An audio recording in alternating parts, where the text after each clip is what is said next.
অনেক দিন হয়ে গেল তোমাদের সাথে কোনো get ready with me video share করা হয় না। আসলে এটা আমার দোষ না, এটা হলো আমার ল্যাদের দোষ। অ্যাজ ইউজুয়াল আজকে আমি লেটই করেছি, কিন্তু আজকে আমি প্রথম থেকে মেন্টালি প্রিপারেশন নিয়ে নিয়েছি যে যা কিছু হয়ে যাক আজকে আমাকে তোমাদের সাথে একটা ভিডিও শেয়ার করতেই হবে। সো হ্যালো বন্ধুরা, কেমন আছো তোমরা সবাই? আশা করি তোমরা সবাই খুব ভালো আছো, আর আমিও কিন্তু খুব ভালো আছি। আমার নতুন একটা ভিডিওতে তোমাদের সবাইকে অনেক অনেক অনেক ওয়েলকাম। শীতকাল পড়ে গেছে আর বিয়ে বাড়ি যাবো না তা তো কখনো হয় না।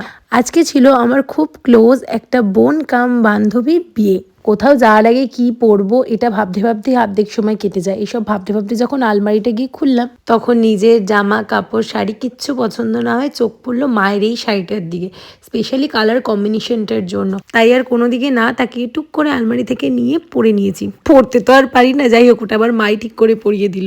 এদিকে আমি একদম রেডি, আর এটা ছিল আমার ফাইনাল লুক। আমাকে কেমন লাগছে সেটা কিন্তু কমেন্ট করে অবশ্যই জানিও। এখন চললাম টাটা।